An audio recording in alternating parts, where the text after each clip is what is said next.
Bonjour tout le monde et bienvenue dans le briefing des marchés du mercredi 13 avril 2022. Avant de débuter cette émission, je vous laisse prendre connaissance de l'avertissement légal sur les risques.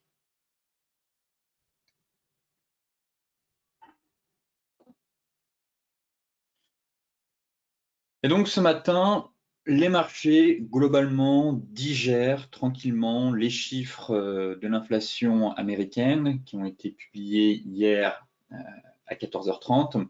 Donc après avoir quand même enregistré des gains durant la séance, on a quand même terminé dans le rouge, notamment sur le Nasdaq, toujours pénalisé par les craintes d'un resserrement imminent de la politique monétaire de la Fed, qui a de nouveau pesé sur les valeurs à forte croissance, et aussi les commentaires, encore une fois, d'une responsable de la Fed, Lael Brainard, qui a répété justement, encore une fois, elle avait déjà insisté la semaine dernière, elle a de nouveau répété la nécessité pour la Banque centrale de lutter promptement contre la hausse de l'inflation, qui a atteint un pic inédit en plusieurs décennies. Effectivement, les prix à la consommation aux États-Unis ont augmenté de 1,2% en mars et leur hausse en rythme annuel a atteint 8,5%. Du jamais vu depuis plus de 40 ans. Donc maintenant, les avis divergent. Je trouve que les marchés ont plutôt bien réagi, mais on a des avis qui divergent sur la persistance de l'inflation sur le long terme. Certains estiment que la vague inflationniste pourrait s'amenuiser, d'autres n'en sont pas si sûrs. Donc on fera le point un peu dans la partie macro pour essayer de décortiquer tout ça. Ce matin, en Europe, je dirais qu'on recule, certes, mais on évolue surtout sans direction claire. On est toujours compressé dans des micro-ranges sur le DAX et sur le CAC 40 dans l'attente euh, des résultats et l'accélération de l'inflation et les risques qu'elle implique pour les résultats des sociétés continue aussi de peser un peu sur la tendance, alors que la saison des publications de résultats va justement débuter cette semaine. En outre, avant l'ouverture des bourses, on a aussi eu une nouvelle accélération de l'inflation au Royaume-Uni à 7% sur un an en mars, au plus haut depuis 1992. Et donc ça, forcément, ça a suffi à raviver les craintes suscitées par l'envolée des prix après, pareil, la hausse impressionnante de l'inflation aux États-Unis hier. Sinon, la séance du jour sera animée, entre autres, par les chiffres des prêts à la production aux États-Unis à 14h30, puis à 16h par la décision de politique monétaire de la Banque du Canada, ce qui pourrait être la première banque centrale du G7 à relever son principal taux directeur d'un demi-point, donc de 50 points de base. Pour rappel, c'est un peu actuellement ce qu'anticipent les Fed Funds, les opérateurs de marché. Ils price deux hausses de taux de 50 points de base lors des prochaines réunions du mois de mai et du mois de juin. Donc actuellement, c'est ce qui est pricé très clairement pour le mois de mai. Reste à savoir si la Fed se laissera du temps en fonction des prochaines données économiques qui tomberont pour savoir si elle devra aussi procéder à une hausse de 50 points de base lors de sa réunion du mois de juin. Maintenant, les indicateurs en provenance d'Asie ne sont par ailleurs guère encourageants, très clairement. En Chine, les statistiques mensuelles du commerce extérieur montrent quand même une baisse de 1,7% sur un an des importations mesurées en yuan. Et au Japon, les commandes d'équipements industriels ont quand même chuté de 9,8% en février par rapport à janvier. Et c'est leur plus forte baisse d'un mois sur l'autre depuis près de 2 ans. Donc quand même, des indicateurs économiques un peu en berne qui montrent quelque peu un ralentissement, très clairement, un ralentissement économique de la croissance, en tout cas, de l'activité plutôt dans certains pays d'Asie. Côté macro, ici, graphique de long terme sur l'évolution de l'inflation aux États-Unis. Donc, effectivement, l'inflation américaine a bondi de 8,5%, le plus haut depuis 1981. Mais on note quand même que l'IPC de base a augmenté plus lentement que prévu. Et donc ça a été un élément rassurant pour les marchés. Deuxièmement, les marchés s'attendaient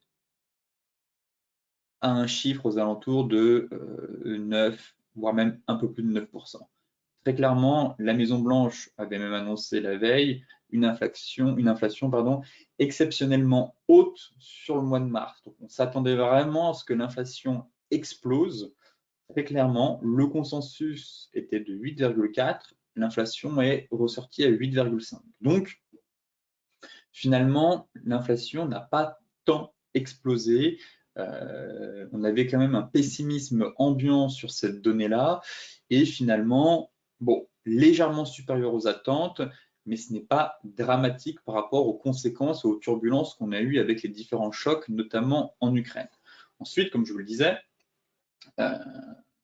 l'indice dit Core CPI, celui qui est à 6,47, qui exclut les prix de l'énergie et ceux des produits alimentaires, a augmenté moins qu'attendu. Donc ça, pareil, ça reste un bon point pour les marchés pour les prochains mois. En tout cas, peut-être qu'un pic d'inflation a été atteint.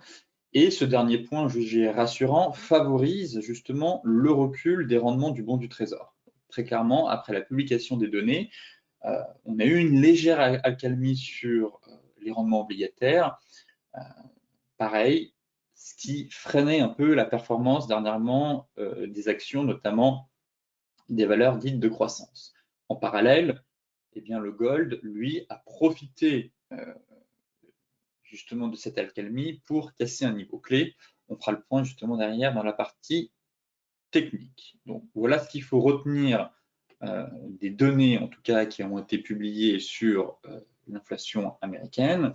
Maintenant, si on décortique un peu les composantes de l'inflation sur le mois de mars, eh bien, très clairement, on constate que la hausse des prix à la consommation aux États-Unis est favorisée par l'envolée des prix des carburants. Donc, la contribution quand même de l'énergie à l'inflation de mars, comme vous pouvez le voir ici en vert, est assez importante, massive. La guerre entre l'Ukraine et la Russie a conduit les États-Unis à interdire toute importation de pétrole, de gaz naturel liquéfié et de charbon russe.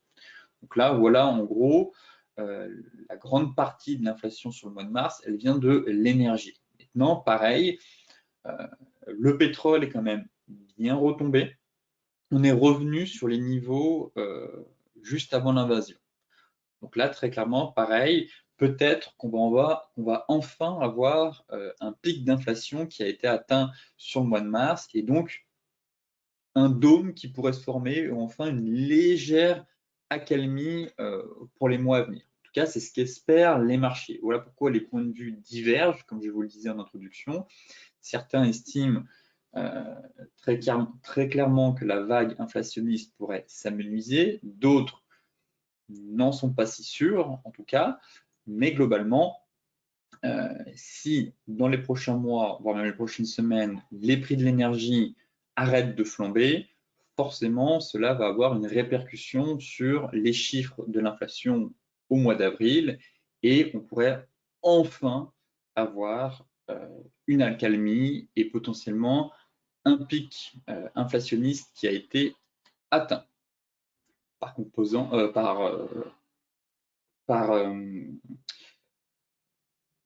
conséquent, cela permettrait quand même au marché de souffler, d'être moins sous pression, et d'un autre côté, les opérateurs pourraient potentiellement anticiper que la Fed ne se montre pas trop agressive dans sa politique monétaire, en tout cas dans son resserrement de politique monétaire. Effectivement, je pense que la Fed se laisse du temps,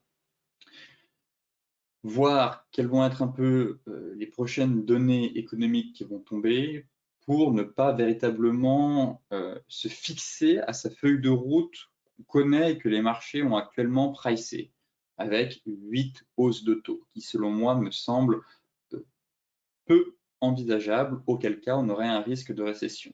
Mais si derrière ces données eh bien, retombent un peu, l'inflation forme un dôme où on a une légère accalmie, forcément la Fed derrière procédera à un resserrement monétaire un peu plus souple.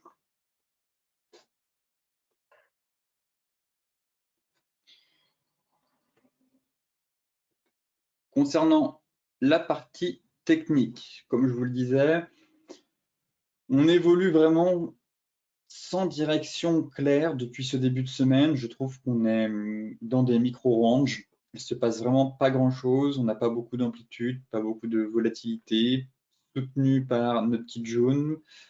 Dans le nuage, entre Tenkan Kijun, ce micro-range qu'on a. Bon, une zone d'achat, selon moi, toujours à mettre à profit. La zone basse ici, mais un marché assez calme, je trouve. Pas beaucoup d'éléments nous indiquant la direction à venir des prix, si ce n'est qu'on est toujours dans ce petit canal baissier. À mon avis, dans l'attente des résultats des grandes banques, ça pourrait donner un nouveau coup de fouet aux indices. Pour l'heure, je trouve qu'il n'y a pas grand-chose à faire malheureusement sur les indices. Voilà, on a une belle zone ici que certains ont peut-être mis à profit, qui a pu donner quelques points. Autant pour moi, je suis sur le DAX, je n'avais pas vu. Donc on va commencer par le DAX. Je pensais qu'on était sur le CAC. Donc sur le DAX, je recommence.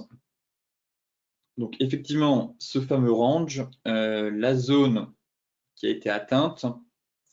Maintenant, on avait effectivement ce canal baissier. Hier, je vous disais sur le DAX, pour celles et ceux qui étaient acheteurs, que l'objectif était d'aller chercher les 14 130, peut-être même un peu plus haut, venir combler le gap. Si on breakait les 14 130, l'idéal, ce serait d'aller chercher les 14 400. Bon, je jugeais ce scénario quand même peu probable déjà durant la séance et même juste avant les données enfin, juste avant la publication des résultats. Bon, en tout cas, plutôt un marché réservé pour de l'intraday, comme je vous le disais, que ce soit le CAC ou le DAX. Pas envie de mettre en place un plan swing, très difficile en tout cas d'être en swing dans l'environnement actuel, donc plutôt des plans intraday pour aller chercher quelques points. Là, on avait fait notre bad zone, donc venir chercher les 4130, c'était le premier TP à aller chercher. Bon, on retombe, et je pense qu'il va falloir continuer à travailler un peu cette zone. Voilà, là on forme deuxièmement de nouveau un micro-range.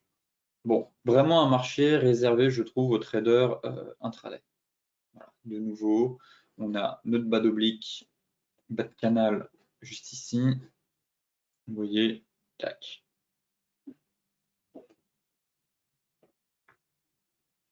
Bon. Potentiellement en range pourrait sûrement donner horaire. Une zone d'achat qui m'intéresse toujours vers les 13 900, 13 900, 13 950. Pour viser de nouveau un retour 14 130 bornes hautes du canal, mais pas plus. Pour l'instant, j'attends de voir un peu quel sera le prochain flux pour vous proposer derrière des scénarios de trading. Mais pour l'heure, comme je vous le disais, je trouve que c'est assez calme, peu d'amplitude, marché relativement mou, donc essayer d'aller sur des actifs où il y a un peu plus d'action. Pour l'heure, voilà, même on donné 15 minutes, bon, je trouve qu'on se situe un peu au milieu de nulle part. J'attendrai quand même que le DAX retombe un peu pour chercher de nouveau des achats. Concernant le CAC, forcément, c'est la même chose. Le range. Voilà le range. Pareil, hier, c'était celles et ceux qui ont tenté des achats en bas. Prise de bénéfices sur les 6570. De nouveau des ventes en haut, des achats en bas. Voilà. Pour moi, la stratégie elle est relativement simple sur le CAC. On a un range qui s'est formé. J'aimerais bien un petit comblement du gap pour venir chercher un meilleur point d'achat vers les 6380, mais globalement, on est dans un range.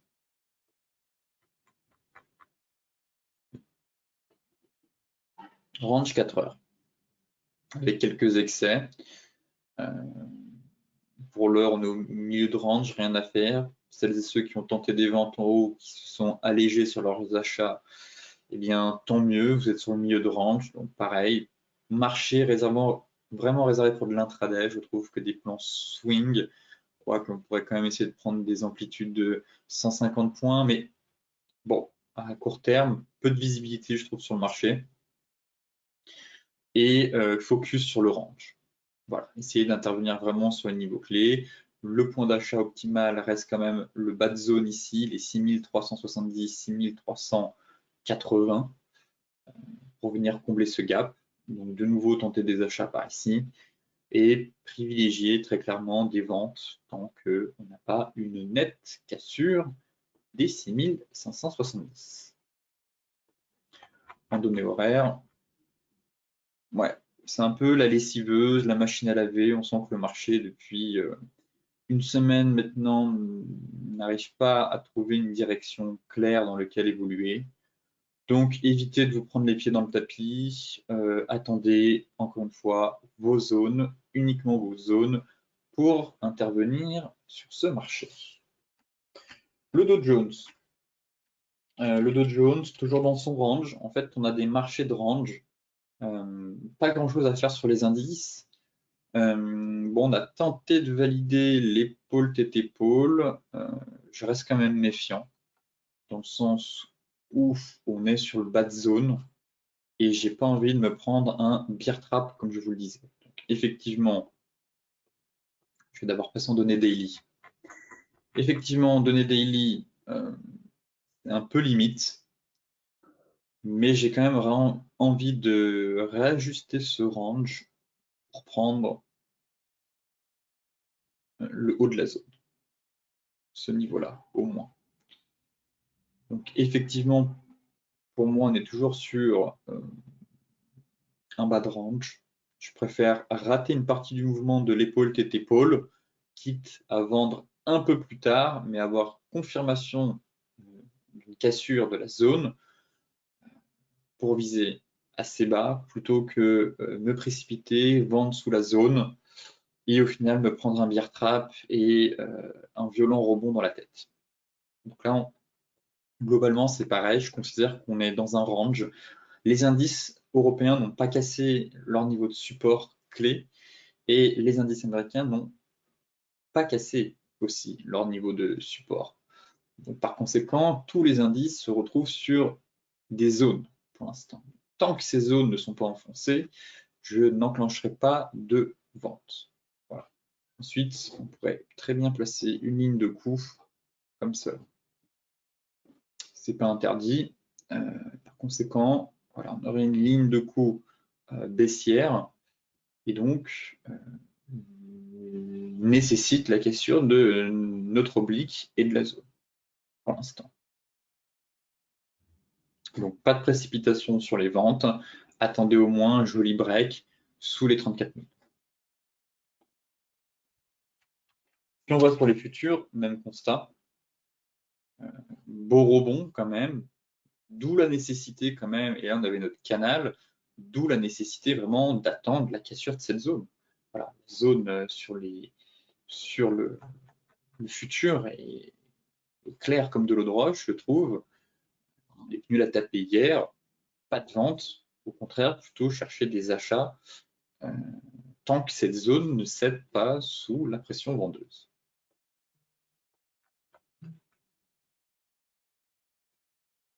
Là, en données 4 heures, je vais essayer de prolonger ce canal. Bon, pour l'instant, ça tient.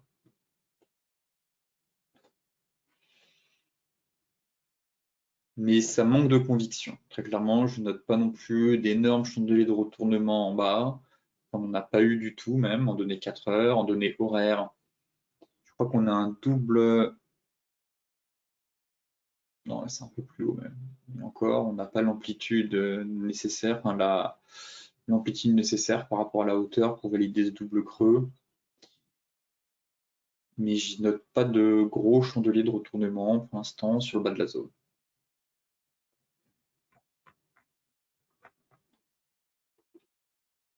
Bon, affaire à suivre encore, mais l'idéal, tant que le support tient, est de chercher des achats sur un signal de retournement. Malheureusement, pour l'instant, donné 4 heures, même en données daily, je note pas vraiment de pattern de retournement.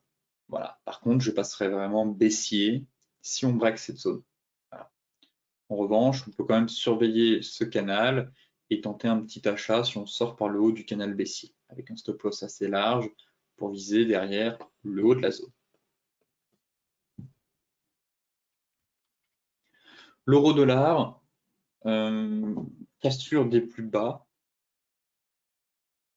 Le risque baissier domine. C'est baissier, très honnêtement, je vise les 1,0775. Voilà mon plan. Presque envie de mettre en place une vente. Très honnêtement, quand je vois ce break, j'ai très envie de mettre en place une vente avec un stop loss juste au-dessus pour viser ici. Juste, le ratio n'est pas terrible, je le reconnais. Mais voilà la zone qui m'intéresse maintenant. Là, par contre, je vais vraiment chercher des achats ici. Donc, c'est ça le problème. C'est qu'on a un beau niveau, bas de canal et zone, mais le ratio n'est pas top. Le ratio n'est pas top. Si certains veulent tenter une vente, je peux le comprendre. Je trouve que le setup est beau. Si on reporte l'objectif théorique de ce biseau, ça nous amène un peu plus bas en plus. Bon, je peux le comprendre. C'est vrai que c'est tentant. C'est très tentant même. C'est très tentant, mais je ne vais pas y aller. Voilà, je trouve que le ratio n'est pas bon, mais c'est mon plan. Mon plan est baissier en tout cas. Voilà, mon plan est baissier. Si certains veulent tenter une vente, je pense que c'est pas interdit. Peut-être mettre sous la MM 50. Mais ça se dégrade. Enfin, ça reste baissier en tous les cas. On a break les plus bas ici, on cassure, on fait le pullback. Très honnêtement, j'attends ma zone. Voilà, mon plan c'est baissier. Si vous voulez tenter une vente, c'est pas interdit. Je n'enverrai pas ce trade car le ratio n'est pas top. Ça fait à peine un ratio de 1 pour 1. Mais la dynamique est belle, je peux le concevoir. Personnellement, je préfère envoyer un plan à l'achat sur ma zone. Ici. Voilà, c'est le niveau que je surveille. On a une super zone 1,0790, 1,0765. Et là, c'est ce niveau-là qui m'intéresse pour payer l'eurodoll et jouer le rebond. Voilà le plan, très clairement, à suivre et à surveiller sur cette paire. GBP USD, bon, toujours, c'est compliqué, hein, c'est pas validé. La cassure n'est pas belle non plus. On a une cassure très timide. Voilà pourquoi je vais réajuster mon range hop, en prenant les mèches. Mais le plan n'est toujours pas validé. Que ce soit à la vente ou à l'achat. À l'achat, forcément, si ça passe, le stop loss restera inchangé ici. Mais comme je vous le disais, il faut qu'on break cet oblique. Cet oblique, déjà dans un premier temps, ça viendra casser notre Kijun avec un beau chandelier de retournement. Pour l'heure, on n'a absolument rien, on a surtout beaucoup de mèches, toujours pas un beau chandelier de retournement et incapacité de franchir en données horaires notre MM50. Voilà. Donc pour moi, le plan n'est toujours pas activé à l'achat. Les conditions ne sont pas réunies. Break de la MM50, break de l'oblique, chandelier de retournement. Donc voilà, le niveau de stop est à placer ici, sous les plus bas, peut-être un petit poil plus bas maintenant, étant donné qu'on a fait une belle mèche. Donc un poil plus bas. Mais pour l'heure, je n'entre pas en position. Et ni à la vente, car ça tient. Ça tient toujours. Je vais peut-être même réajuster. Voilà, mettre ici 1,30 sur les 1,30. Donc là, je veux une belle cassure des 1,30 pour mettre en place un plan vendeur et viser le bas du canal. Pour l'heure, il faut se montrer patient. GBP AUD, C'était le plan que je vous disais de surveiller hier avec, là je considère que le plan s'est activé. Voilà, je vous disais qu'on a fait un magnifique bear trap l'autre fois. On a eu un avalement qui a réintégré la zone et on a validé la divergence cette fois-ci. Autant la dernière fois on était sur anticipation de divergence ici, ça n'a pas fonctionné, autant là la divergence a bel et bien été validée. Ensuite je vous disais, l'intérêt de ce setup c'est qu'on était sur zone et qu'on formait une épaule, tête, épaule inversée. Et le but c'était de se positionner sur le bas de la deuxième épaule. Et on est venu justement former cette deuxième épaule. Donc là pour moi, il y avait un trade à prendre, étant donné que la divergence était validée, d'attendre un repli pour valider la deuxième épaule qu'on est en train d'effectuer. Hop, caché. Et le stop loss, je vous disais de vous mettre par ici. Voilà, on avait placé le stop loss. Donc si certains ne sont pas rentrés, je pense qu'on peut quand même rentrer. Là, je considère qu'on a eu un setup haussier. Donc là, j'anticipe pour le coup la validation de mon ETE. Si certains sont rentrés ici, eh bien très bien, vous êtes en gain, on ne mettra pas le stop ABE. Maintenant, il faut attendre la validation de la figure pour aller chercher un peu plus haut. Mais pour moi, là, je vais mettre mon trait ici, bien le tracer. Je considère que le trade a été enclenché. Voilà, je retente une nouvelle fois un achat sur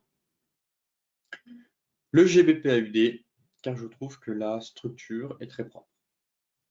Donc on break maintenant notre oblique, on validera notre épaule, tête, épaule inversée pour aller chercher un peu plus haut. Ensuite, notre zone mensuelle à tenue. La divergence est clairement validée. Viser les 50%, c'est ambitieux. Je ne vais pas viser les 50%. Mettre le stop à break-even à la cassure des 23,6, ce sera un bon point. Et on va déjà essayer d'aller chercher ce TP1. Voilà la zone qui m'intéresse. Le niveau des 38,2, la MM50. Je vais aller chercher la MM50. Et ici, on a un premier objectif. Donc, celles et ceux qui ont payé sur la deuxième épaule pourront prendre des bénéfices ici. Ceux qui attendent la cassure de l'épaule tête-épaule, ça peut être un peu juste. Mais derrière, si on break notre Kijun, je viserai les 38,2. Le gold. Le gold, c'est propre. On active le renfort. Voilà. Donc là, le TP1 a été pris hier. Celles et ceux qui ne sont pas rentrés sur le gold, eh bien, j'espère que vous êtes rentrés à la cassure du haut de range en données 4 heures. Comme je vous disais, repli des rendements obligataires hier, après les données sur l'inflation, hop, le gold apprécie et s'extirpe de son range. Donc là, si on a suivi en données 4 heures, vous voyez qu'on a eu un double creux quasiment, une belle bougie 4 heures qui break, pullback, ça repart. Donc, si certains ont pris le pullback ici, tant mieux. Dans ce cas-là, maintenant, ce qu'on va faire, c'est que celles et ceux qui étaient rentrés par ici sur ce beau pattern, eh bien, ont pris leur TP1. On remonte le stop en stop win. Je pense qu'on peut caler de nouveau un renfort. Celles et ceux qui sont rentrés ici, un petit renfort et mettre le stop loss par ici. Comme ça, vous financez votre stop loss. Vous avez pris un TP1, vous avez un renfort. Si le marché retombe, vous financez votre stop loss sur ce renfort grâce à la remontée du stop sur le premier trade. J'espère que c'est clair. Donc voilà la stratégie. Donc comme ça, on diminue vraiment le risque et on grossit la position pour aller chercher un peu plus haut. Donc voilà la première stratégie pour celles et ceux qui sont rentrés ici. Cassure, pullback, renfort, stop loss ici. On remonte le premier stop loss au même endroit en stop loss win pour financer ce stop loss. Donc comme ça, zéro perte, ça retombe. Dans tous les cas, vous aurez eu un gain. Pour les autres, même stratégie, celles et ceux qui ne sont pas rentrés. Je considère qu'on a eu une confirmation de figure, stop loss placé au même endroit, milieu de range. Voilà le plan. Objectif.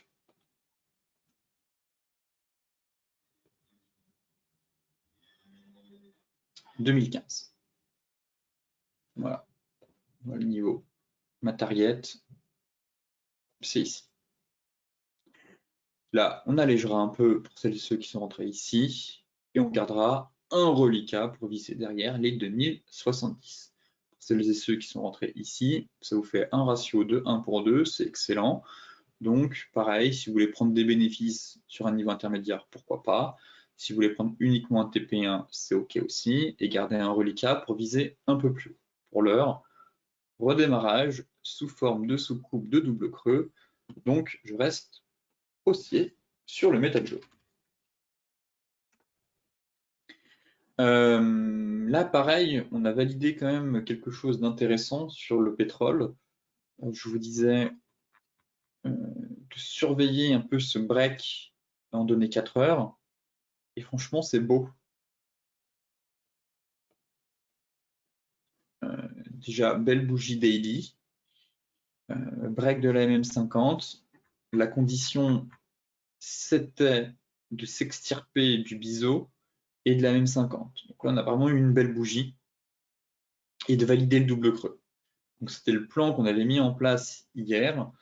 La sortie du biseau à surveiller avec cassure de la MM50. Donc là, la bougie 4 heures est justement fabuleuse. Sortie de biseau, cassure de la ligne de coup, cassure de la MM50, donc entrée en position ici. Ensuite, stop loss, libre à vous de le placer. Soit vous le placez ici, soit sous les plus bas. Voilà. Et là, il faudrait laisser le pétrole remonter un petit peu vers les 110 pour prendre des bénéfices. Ouais, vers la MM200. On peut aller chercher la MM200, prendre ses bénéfices et mettre son stop loss à B.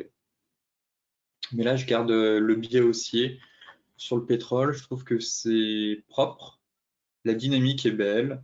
On a eu une belle bougie hier. Maintenant, il faut se libérer de cette résistance pour aller chercher un peu plus haut, prendre un petit TP, mettre à BE. Voilà, ne pas être trop gourmand. Le pétrole est assez volatile. On peut avoir des mouvements assez brusques et erratiques en fonction des news qui tombent. Donc là, voilà, petit TP à aller chercher à 110, au mieux 112, et on verra si on peut aller chercher un peu plus haut. Le light, c'est la même chose. Je préférais hier, je vous disais, le plan sur le light.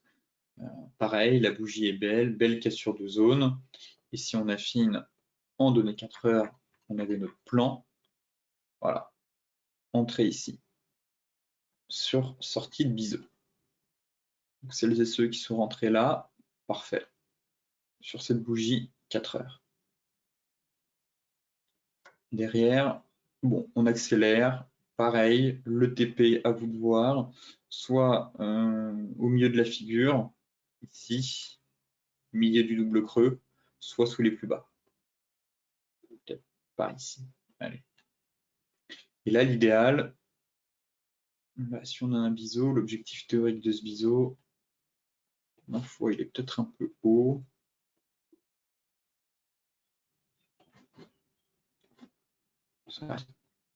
Bon, ça fait un objectif à 113. Objectif théorique. Bon, je ne serais pas aussi optimiste et aussi gourmand. Je pense que se payer, pareil, sur la MM200, vous voyez qu'elle s'aligne avec un niveau de support intermédiaire, juste ici. Là, toutes les mèches. Même le redresser un peu. Là, parfait. Petit niveau intermédiaire, les mèches ici, là, le petit sommet, pareil. Donc pour moi, TP1 à prendre ici avec mise à BE du stop loss. Et après, c'est du bonus si on peut aller chercher plus haut. Mais voilà le plan sur le WTI et sur le Brent. Objectif, rallier la MM 204 heures. Le BTC est léthargique, comme d'habitude. Il ne se passe rien. Comme je vous le disais, j'avais presque envie de mettre en place un plan vendeur. Bon.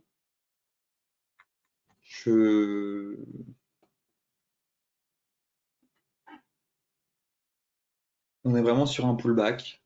On est sous la zone. Pour l'instant, ça tient. Mais je suis pas non plus convaincu par la reconquête des 41 000 $. Voilà. Ça reste fragile, selon moi. Trop corrélé au Nasdaq, malheureusement. Et cette sortie de pattern ici m'invite à la prudence. Sauf si reconquête très rapide des 41 000 $, auquel cas il faudra que je réajuste ma droite. Mais pour l'heure, cette droite qui s'aligne parfaitement avec notre zone, on est à un niveau de convergence, il montre que les vendeurs ont réussi à enfoncer le clou et qu'on a une probabilité d'aller chercher un peu plus bas. Voilà. Donc je reste à l'écart. Je suis vraiment titillé de mettre en place un plan vendeur sur le BTC pour aller chercher plus bas. J'hésite vraiment à le faire. Mais je vais potentiellement m'abstenir encore et voir si on a un démarrage de flux ou pas. Pour l'heure, on semble avoir cassé. Bon, on ne semble pas aller plus bas. Je surveille un démarrage de flux. Si vous voyez un démarrage de flux et qu'on break les plus bas ici, allez-y, très clairement. Allez-y, stop loss ici, visez plus bas. Et à l'inverse, si on commence à se stabiliser, à végéter doucement et à remonter les 41 000, bon, je reverrai ma feuille de route et je reconsidérerai peut-être la force acheteuse. Mais pour l'heure, c'est pas... Voilà. Voilà mon plan à court terme, c'est de surveiller ce range. Tac. Ça sort par le haut, ok, j'annule ce plan. Les acheteurs reprennent peu à peu la main. On break les plus bas, on ira en direction du sud. Le plan vendeur, selon moi, s'active. Et objectif 37 000, voire même 35 000 $.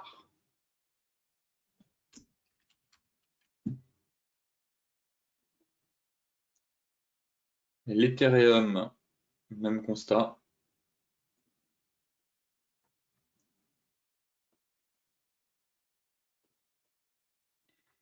Posé sur Tenkan, tranquillement.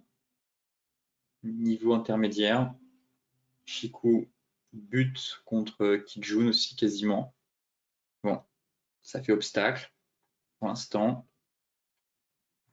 Malheureusement, non, on a aussi la MM50 qui remonte, j'avais oublié ce point-là, donc ça c'est le bon point d'avoir Tenkan en dessous, MM50 et Chikou qui bute à la fois sur le bas du nuage ici, sur le haut, voire le bas même, et sur notre Kijun hebdomadaire.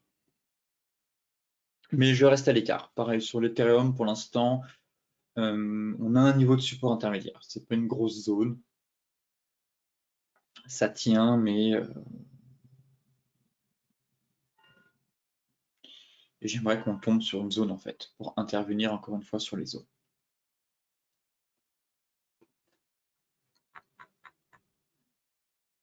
Là, en données 4 heures.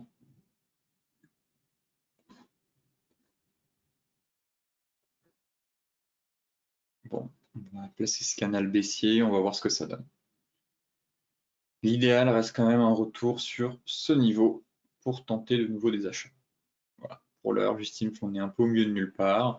Les cryptos n'ont finalement pas réagi aux données sur l'inflation, notamment le BTC, soi-disant valeur refuge contre l'inflation. Et pour l'instant, ça met un peu à mal cette théorie, trop corrélée au Nasdaq, malheureusement. Donc, sur les cryptos, passez votre chemin. On n'a plus trop d'actions pour l'instant. Voilà, on a eu de beaux mouvements durant le mois de mars. Mais là, ça retombe et on est sur des niveaux qui sont très honnêtement pas terribles. Voilà, entre le BTC qui est sous résistance, l'Ethereum un peu à la croisée des chemins. J'ai pas envie d'être acheteur ici. Sauf s'il me fait une grosse bougie, que ça remonte, que ça me break d'un seul coup ma Tenkan et ma Kijun, auquel cas là oui, forcément je passerai acheteur. Mais pour l'heure, indécision du marché, on est un peu mieux de nulle part.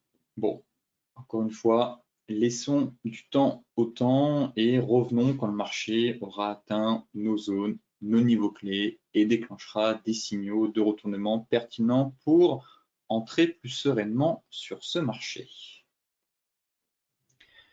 Sur ce, je vous souhaite une excellente journée, de très bons trades et je vous dis à demain pour un nouveau point complet sur la planète finance.